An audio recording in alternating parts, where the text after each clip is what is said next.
इस वक्त मैथिली ठाकुर जुड़ गई हैं, विधायक भी हैं, गायिका भी हैं। और मैथिली, आज तो आप प्रचारक भी रही बीजेपी की, आपने पश्चिम बंगाल में जाकर प्रचार किया बीजेपी के लिए और बहुत बड़ी एक जीत बीजेपी के लिए दिख रही है, तो आज बधाई कैसे देंगी? Thank you so much. बहुत अच्छा लगा कि मैं जहाँ जहाँ ड्यूटी करके आई, अपनी प्रचार करके आई, वहाँ पे ऑलमोस्ट हर जगह पॉजिटिविटी देख रही हूँ और बहुत महसूस हो रहा था ऑलरेडी कि यहाँ पे लोग चेंज चाहते हैं और वो देखने को मिला। मैथिली, अब जरा बंगाल के लोगों का शुक्रिया अदा भी आपको सुरों के साथ करना चाहिए, क्योंकि 192 बीजेपी को दे रहे हैं। श्योर। मैं वो गीत सुनाती हूँ जो मैं वहां पे बहुत ज्यादा गा रही थी।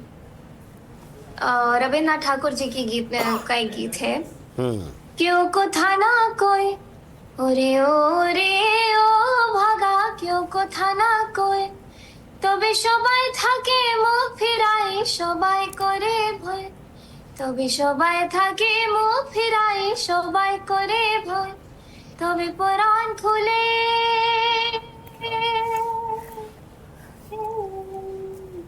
তবে পরাণ খুলে ও তুই মুখ ফুটে তোর মনের কথা একলা বলো রে, যদি তোর ডাক শুনে কেউ না আসে তবে একলা চলো রে।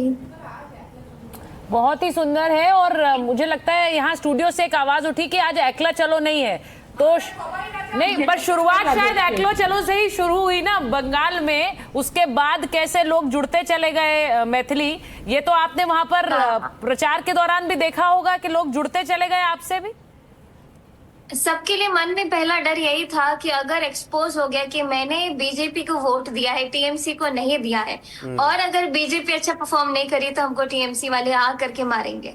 तो आप सोचिए कि उधर का माहौल ऐसा था कि लोग इस हिंसा से गुजर रहे हैं और कहीं ना कहीं लोगों ने निडर होकर वोट दिया और वोट जो सबका समर्थन दिखने को मिल रहा है, बहुत बहुत खुशी की बात है। मैथिली, आपको क्या उम्मीद है? अब जब पश्चिम बंगाल में बीजेपी की सरकार बन गई है, तो नई सरकार जब भी शपथ ग्रहण करेगी तो पहला काम पश्चिम बंगाल में उस सरकार को क्या करना चाहिए? सबसे पहला काम जो इंडस्ट्रीज वहां से उठ करके भाग चुके हैं उनको वापस लेके आना। जो वहाँ पे कैपेसिटी है, जो वहाँ का पोटेंशियल है, वो इस्तेमाल नहीं हो रहा है, वो यूटिलाइज नहीं हो रहा है, इस चीज़ पे ध्यान देना। मुझे लग रहा है भारतीय जनता पार्टी के सुप्रीम लीडर्स ऑलरेडी बहुत इस चीज़ को सोच करके, टारगेट रख करके चुनाव लड़ने के लिए वहाँ पे गए होंगे। तो आई एम वेरी श्योर कि लोग आने वाले 5 साल में वहाँ पे बहुत बड़े बदलाव देखेंगे। मैथिली, आज बीजेपी के लिए एक बड़ा जश्न बीजेपी मुख्यालय में भी होगा दिल्ली में, तो मैं आपसे ये पूछूंगी बतौर एक कार्यकर्ता भी, एक नेता भी, अगर वहां आपसे कहा जाता कि आज बीजेपी के काडर को संबोधित करते हुए कुछ गाना है तो क्या गाती? मैं कभी भी गाने को इससे जोड़ती नहीं हूँ। मैं वही गाती हूँ जो मैं हमेशा से गाती आई हूँ। मैं कुछ बनाती नहीं हूँ पॉलिटिक्स से रिलेटेड, तो मैं वही गाती जो लोग सुनना चाहते हैं। और वो क्या होता? वो लोग बताते हैं वहाँ पे। बंगाल में आपसे मैथिली, बंगाल में आपसे किस तरह के गीतों की, एक गीत तो आपने सुनाया कि मैं अक्सर ये रविन्द्रनाथ टैगोर का सुनाया करती थी, इसके अलावा और कौन कौन से गीत थे जिनकी डिमांड आपसे होती थी?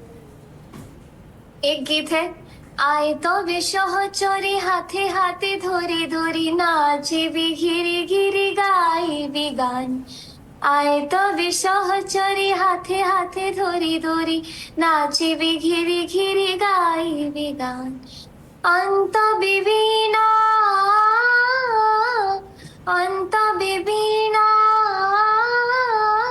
सप्तम सुरे बांध तो बेतान। आए तो विशह चोरी हाथे हाथे धोरी धोरी नाचे भी घिरी घिरी गाई भी गान। मैथिली, दो चीज, एक तो आप खुद बंगाल गई, दूसरा बंगाल को लेके कहा जाता है महिलाएं वहां सुरक्षित महसूस नहीं करती, ग्राउंड पर जाकर आपको क्या एहसास हुआ? और दूसरा, क्या जो जय श्री राम और जय बांग्ला की लड़ाई चल रही थी उसको जाकर आपको लगा कि ये एक अलग भूमि है जहां जो है जय श्री राम पर भी सवाल उठाए जाते हैं, या उसको देखने का नजरिया अलग है?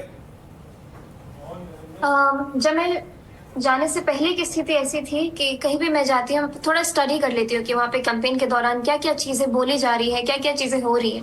एक तरफ मैंने देखा कि टीएमसी के लोग गाड़ियां तोड़ रहे हैं और लोगों को पीट रहे हैं, डरा रहे हैं, बोल रहे हैं कि तुमको छेना घर में भिजवा देंगे, रसगुल्ला घर में भिजवा देंगे, लेकिन गेट के अंदर ही रहना, बाहर मत निकलना। मैं सोची अगर ऐसा माहौल है वहां पे तो बड़ा जाने में मैंने यही वर्ड यूज किया कि असहज लग रहा था मुझे बंगाल जाने वक्त। तो ये तो इसके ऊपर बड़ी राजनीति भी छिड़ गई थी जब मैं वहां गई। तो लेकिन मैंने लोगों की उस इमोशन को विटनेस किया जो ऑलरेडी वो रेज में थे, बहुत ज्यादा मोटिवेटेड थे, वो चाहते थे एक बदलाव। तो उस वक्त का माहौल में मैंने देखा कि यहाँ पे हर एक भाई को दूर रखते हुए लोग बड़े से बड़ी संख्या में रैलियों में हिस्सा ले रहे हैं। तो ये सब देखने को मिला।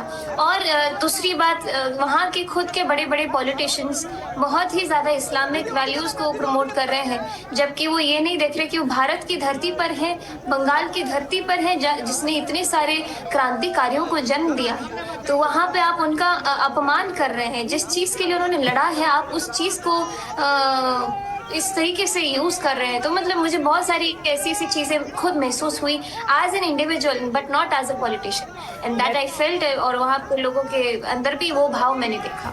मैथिली, अब आप एक विधायक हैं, एक नेता हैं, लेकिन हमें माफ करिए, आपकी आवाज की मिठास इतनी है कि हम बार बार मजबूर हो जाते हैं आपसे अनुरोध करने के लिए, गाने के लिए। लेकिन बहुत धन्यवाद हमसे बात करने के लिए, और पश्चिम बंगाल की इस जीत की बहुत बधाई आप। लेकिन जाते जाते एक गीत बनता है, अब वो आप अनुरोध कर लीजिए वरना वो कहेंगे मुझे। अब एक गीत और बनता है मैथिली। राम आएंगे आएंगे राम आएंगे, वाह।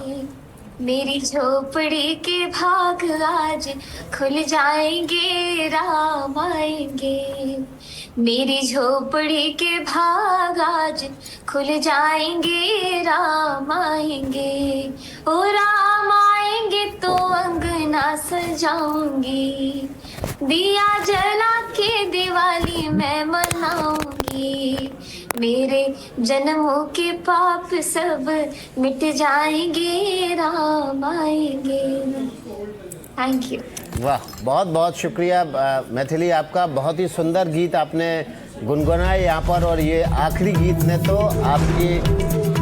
और देखिए इस वक्त एक बड़ी खबर आ रही है, आसनसोल में काउंटिंग के दौरान जबरदस्त हंगामा हुआ है। एनडीटीवी पे इस वक्त की बड़ी खबर, पुलिस ने लोगों पर लाठीचार्ज भी किया है। आसनसोल पश्चिम बंगाल से ये खबर आ रही है, आसनसोल में काउंटिंग के दौरान जबरदस्त हंगामा हुआ है। पुलिस को यहाँ पर लोगों को काबू में करने के लिए लाठीचार्ज तक करना पड़ा है।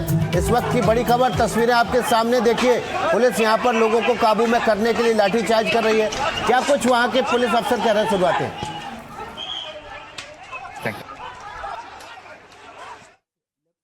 करेंगे आपको। ये पुलिस अफसर क्या बता रहे हैं, क्यों ये हंगामा हुआ है, क्यों लाठीचार्ज पुलिस को करना पड़ा। ये बीजेपी के कार्यकर्ता दिख रहे हैं, कंधे में गले में भगवा झंडा, भगवा कुर्ता पहने हुए हैं, और पुलिस कर्मी यहाँ पर लाठी चलाते हुए दिखाई दे रहे हैं। इस वक्त की जो बड़ी खबर आ रही है, पश्चिम बंगाल विधानसभा चुनाव के काउंटिंग सेंटर से, आसनसोल में काउंटिंग सेंटर के बाहर जबरदस्त बवाल हुआ है। बवाल के बाद पुलिस को यहाँ पर लाठीचार्ज करना पड़ा।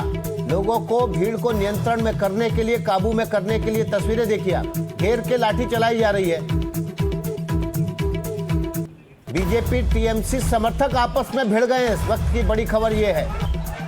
बीजेपी टीएमसी समर्थक आपस में भिड़े, जिसके बाद पुलिस को लाठीचार्ज करना पड़ा। भवानीपुर में ममता बनर्जी 17,371 वोट से आगे चल रहे हैं। भवानीपुर में 7 राउंड की गिनती पूरी होने के बाद ये रुझान है वो सामने है। शुभेंदु अधिकारी 17,000 वोटों से पीछे चल रहे हैं। हालांकि शुभेंदु अधिकारी नंदीग्राम से लगातार आगे हैं, लेकिन भवानीपुर में जहां पर वो ममता बनर्जी के खिलाफ चुनाव मैदान में है, वहां पर 7 राउंड की गिनती पूरी होने के बाद 17,000 वोटों से पीछे चल रहे हैं। ममता बनर्जी 17,000 वोटों से आगे चल रही हैं। 10 राउंड की गिनती होनी है, जिसमें से 7 राउंड पूरे हो चुके हैं, 3 राउंड और बाकी हैं। इन 3 राउंड में क्या होगा आगे, अगले 2 घंटे के भीतर, 1 से 1.5 घंटे के भीतर ये साफ हो जाएगा। लेकिन इस वक्त की बड़ी खबर, एनडीटीवी पर बंगाल में 190 सीटों पर बीजेपी आगे चल रही है, 97 सीटों पर, 98 सीटों पर माफ कीजिएगा, टीएमसी की बढ़त है। देखिए इलेक्शन गुरु के पास चलते हैं, हम इलेक्शन गुरु के पास चलते हैं और आपको बताते हैं कौन कौन। और देखिए वेस्ट बंगाल की हम बात करते हैं, और स्ट्राइक रेट देखते हैं यहाँ पर किसका ज्यादा है। स्ट्राइक रेट देखिए, पार्टी का स्ट्राइक रेट तमिलनाडु, माफ कीजिएगा, यहाँ वेस्ट बंगाल की कोशिश करते हैं हम वेस्ट बंगाल को यहाँ पर दिखाने की। ये आगे सीटों पे चलते हैं हम। देखिए सीटें यहाँ पर क्षेत्र के हिसाब से हम जाते हैं, कोशिश करते हैं। यहाँ पर हम लोड हो रहा है डेटा काफ़ी हैवी है, इस वजह से थोड़ा टाइम ले रहा है। बैक करते हैं इसको। इस वक्त की जो खबर है वेस्ट बंगाल से जुड़ी हुई वो हम आपके सामने रखेंगे और सीट वाइज बताएंगे आपको किस सीट पर कौन आगे चल रहा है। और इस वक्त की एक बड़ी खबर, बंगाल में 98 सीटों पर इस वक्त 191 सीटों पर बीजेपी आगे चल रही है।